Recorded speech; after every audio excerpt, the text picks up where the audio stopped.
नमस्कार, स्वागत है आप सबका एक नई चोचलेबाजी वीडियो में। और आज की इस वीडियो में मैं ऐसे कुछ चीज़ों में बातचीत करूंगा। देखो अभी क्या है ना कि चुनाव चल रहे हैं बहुत सारे स्टेट, बहुत सारे नहीं सिर्फ दो स्टेट में चल रहे हैं, महाराष्ट्र और क्या बोलते हैं हरियाणा, राजस्थान, सॉरी झारखंड और महाराष्ट्र। और इसके पहले हरियाणा में चुनाव हुए, इलेक्शन हुए और काफ़ी अच्छा रहा जो भी कुछ था।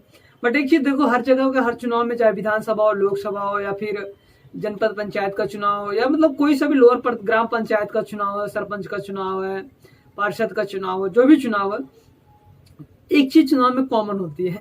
कॉमन यह है कि एक नेता दूसरे नेता पे खूब प्रत्यारोप, और एक नेता दूसरे नेता की बुराई, दूसरी सरकार की चुगली, दूसरे के कार्यकाल की चुगली और दूसरे पे जो विरोध मतलब भर भर के देते हैं। ऐसा नहीं कि एक शांति से सुनता है, लेकिन उसको पलट के दूसरे नेता भी जवाब अच्छे खासे तरीके से देते हैं।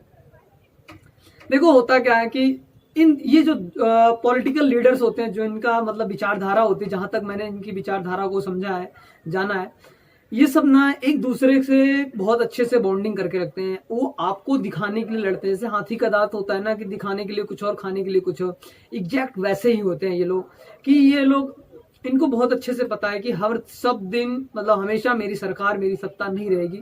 आज मेरी सत्ता है, कल दूसरे की आएगी, परसों किसी दूसरे की आएगी। हमसे किसी से लड़ाई नहीं लड़ना, बस ऐसा लड़ना है कि जनता को लगे कि हाँ, हम एक दूसरे के बहुत विरोध करते हैं, बहुत लड़ाई लड़ते हैं, लेकिन ऐसा नहीं है। भाजपा वाले का काम रुकेगा, अगर कांग्रेस की सरकार रहेगी तो उसका काम हो जाएगा। कांग्रेस की सरकार रहेगी, भाजपा वाले का काम नहीं रुकेगा। तो मतलब ऐसे ही देख लो, किसी सरकार का कोई रहने या न रहने से इन लोगों को कोई फर्क नहीं पड़ता। ये ऑलरेडी बड़े लोग होते हैं, इनका माइंडसेट अलग होता है, ये बड़ी बड़ी चीजें खेलते हैं। तो मरता कौन है? मरता है बीच का मिडिल मैन, जो लोअर मिडिल क्लास है, उस पार्टी के जो छोटे मोटे कार्यकर्ता हैं, जो बस ऐसे करते हैं, झंडा लेके भैया जिंदाबाद जिंदाबाद करते हैं। वही लोग बीच में दबते हैं, मरते हैं। वैसे दबते मरते हैं क्योंकि यार एक चीज सोचो, जो नेता और ये बिन पेंदे के लोटे होते हैं, मतलब कभी भी कहीं भी लुढ़क जाते हैं, भिखमंगे होते हैं, कटोरा लेके भीख मांगते हैं।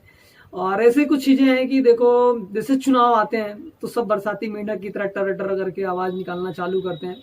उसके बाद चुनाव खत्म, बरसाती मेंढक भी खत्म, फिर कहीं ऐसे इंजॉय करते हैं। फिर तो इस चीज पे दिमाग और ध्यान लगाते हैं, किसकी फैक्ट्री पे कब्जा करना है, कौन सी जमीन लेना है, क्या खोलना, कहाँ मॉल बनाना, कहाँ पेट्रोल पंप बनाना है, कहाँ पे और जो कुछ इन्वेस्टमेंट करने के बहुत सारे तरीके से फैक्ट्री कहाँ पे लगाने, ऐसे सारी चीजों पे ध्यान देते हैं।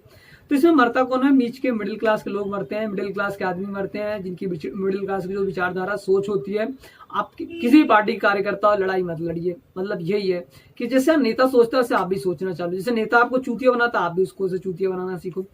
तो देखो बस बात ये होती है कि ये सब चुनाव से पहले सत्ता विहीन होते हैं, पावरफुल नहीं होते, लेकिन जैसे चुनाव जीतते हैं पावर में आ जाते हैं, फिर अपने पावर का मिसयूज करते हैं। अब इन दोनों में नेता वो गलत है जो किसी दूसरे नेता पर विरोध कर रहा है, किसी दूसरे पार्टी को विरोध कर रहा है। गलती इसमें सिर्फ और सिर्फ होती है आम आदमी की। जो आम आदमी है, वो आम आदमी इतना भावुक होता है, इतना इमोशनल होता है कि वो नेता की बातों को सत्य मान लेता है और ऐसा कर देता है। आपके पैसे, आपके टैक्स के पैसे से आपको बहुत ऐसे वादे करेंगे कि हम रोड बनवाएंगे, सड़कें बनवाएंगे, बिजली देंगे, ये फलाना ढिमकाना सब कुछ करेंगे। लेकिन सोचो, उसी रोड पे वो भी नेता भी वही चलता है, उसी रोड पे आप भी चलते हो, फिर वही नेता उसी रोड का मुद्दा बनाता है। हमारी सरकार बनेगी तो हम इसको पूरा यूएस लंदन बना देंगे। लेकिन कौन यूएस और लंदन बनाता है? 5 साल बाद फिर थोड़ा विकास कर देते हैं। इनका मतलब ऐसा विकास होता है जैसे एक कंपनी में एक एम्प्लॉय नौकरी करता है तो उसको थोड़ी सी सैलरी दे देते हैं, एम्प्लॉय खुश हो जाता है। तो ऐसे इनका सेम कहानी है, थोड़ा सा विकास कर देंगे और उसके बाद आम आदमी तो खुश हो जाएगा, अरे भैया नेताजी बहुत विकास किए, बहुत समर्थन किए, बहुत अच्छे हैं, बहुत विकास कर रहे हैं। ऐसे कुछ इनकी विचारधारा होती है। तो नेताओं की विचारधारा को समझना बहुत मुश्किल नहीं है। मुश्किल ये है, देखो, ये आपको ना बहुत सारी चीज़ों में गुमराह करके रखते। कभी शिक्षा के लिए लड़ाई नहीं लड़ेंगे, कभी एजुकेशन के लिए लड़ाई नहीं लड़ेंगे कि हम आएंगे तो हम ऐसी एजुकेशन पॉलिसी बनाएंगे। क्योंकि देखो, सबसे बड़ा शिक्षा हथियार ही है। अगर आप सब शिक्षित हो जाएगा इंसान, तो फिर ये कभी मतलब क्या बोलते हैं, मुद्दा ही क्या बचेगा। आप एक सोचो, ये निर्वाचन आयोग से मतलब झूठ झपाट बोल देते हैं। झूठ झपाट मतलब 1 करोड़ खर्च करेंगे, निर्वाचन आयोग को दिखाएंगे 50 लाख। मतलब सोचो, जब निर्वाचन आयोग को चूतिया बना रहे हैं तो आम जनता तो क्या है। मतलब कभी भी नेता अपने आप को हिसाब देने नहीं आएगा आपके पास कि आपने मुझे वोट दिया, आपने मुझे सत्ता में लाया, आपने मेरी सरकार बनाई, हमने को इस बार इतना बजट मिला। जैसे जैसे क्या, कृषि मंत्रालय को मान ली 10,000 करोड़ का बजट लॉन्च दे दिया, हेल्थ मिनिस्ट्री को दे दिया, एजुकेशन मिनिस्ट्री को दे दिया, लेकिन वो 10,000 करोड़ गया कहाँ? आप कभी न मांगने जाते हो, ना आपको कभी हिसाब मिलता है और ना कभी वो देने आते हैं। तो भाई देखो, किसी भी जगह कहीं का भी हो, अगर हमारे पिताजी हमको 1 करोड़ रुपया दे रहे हैं, हमसे हिसाब नहीं मांगेंगे तो क्या होगा? फिर तो हम तो अपनी मन मर्जी का करेंगे, किसी को उधार दे देंगे बिना मतलब का, कभी मांगने नहीं भी जाएंगे, कोई मेरा पैसा का घोटाला करेगा, चूतिया बनाएगा। तो ऐसी सेम सिचुएशन, ऐसी ही प्रॉब्लम होती रहती है। तो देखो, वीडियो हमारी लंबी हो रही है, 5 मिनट की हमारी चोचलेबाजी वीडियो यहीं पे खत्म होती है। मिलते हैं फिर कल एक नई चोचलेबाजी वीडियो में। तब तक के लिए सभी का धन्यवाद, शुक्रिया। मिलते हैं कल। Thank you. जय हिंद।